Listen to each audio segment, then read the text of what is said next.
Hello and welcome to freeccnaworkbook.com. My name is Matthew George and you are watching Lab 1-8 Video on Demand, configuring a GNS3 Ethernet NIO cloud, which stands for Network Input Output Cloud. The NIO cloud allows you to connect a emulated platform in Dynamics, which GNS3 is the GUI for Dynamics. It will allow you to connect this emulated platform to a physical or a loopback network adapter in Windows or Linux, whatever OS you choose to run.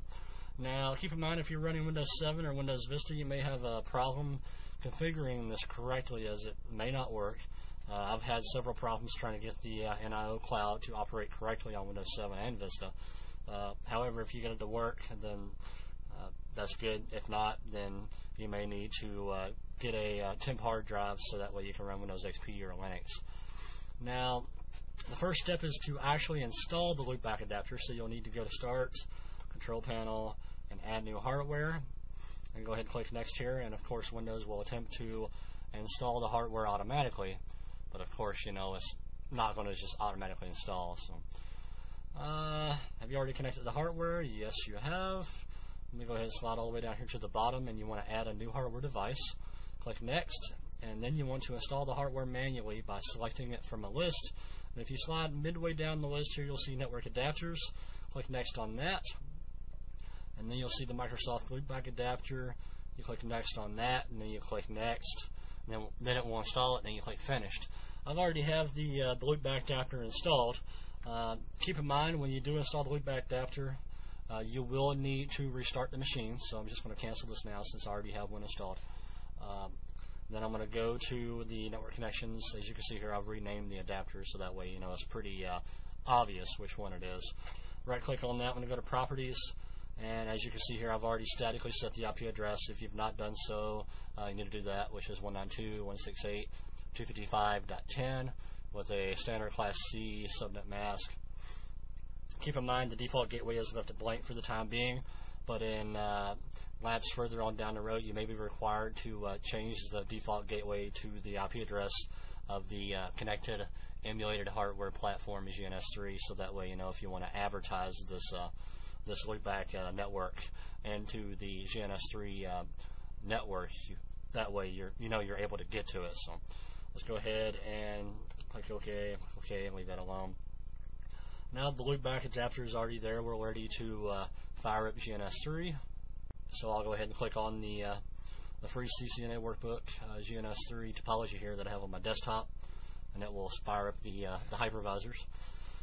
Let's wait for that to load.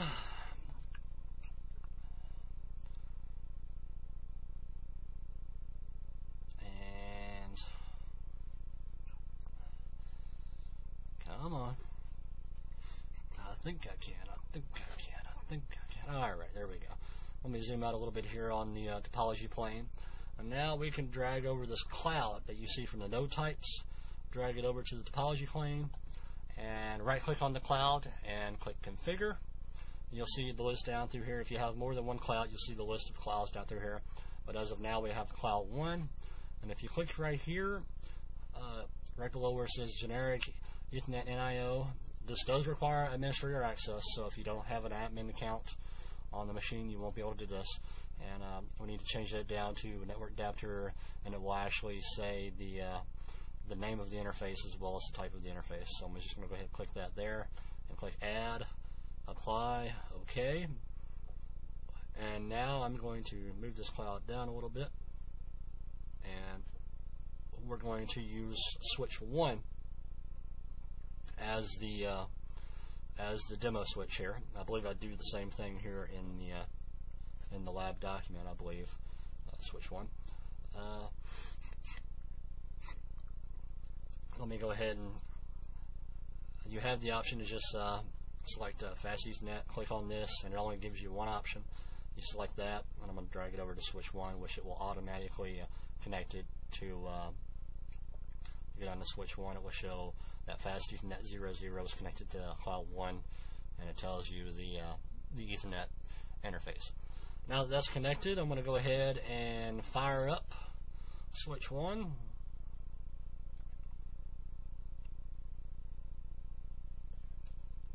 So, and then I'm going to go ahead and jump on my secure CRT and connect to switch 1.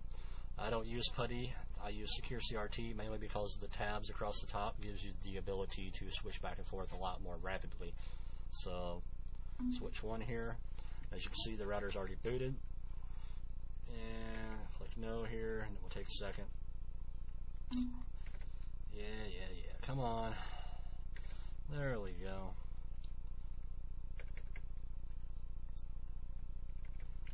And we're good. As you can see here, we got Ethernet, Fast Ethernet 00. That's the interface that the cloud is connected to. So in order to test this, what I'm going to do is assign an IP address to the Fast Ethernet 00 interface, and I'm going to ping the loopback adapter's IP address on the host. Now, assigning the IP address to the interface is a little bit further down the lab workbook, but I'm just going to do this as a demonstration so that way you can see that this does work. So go into global configuration, interface Fast Ethernet 00, IP address 192.168.255. This would be 5.6.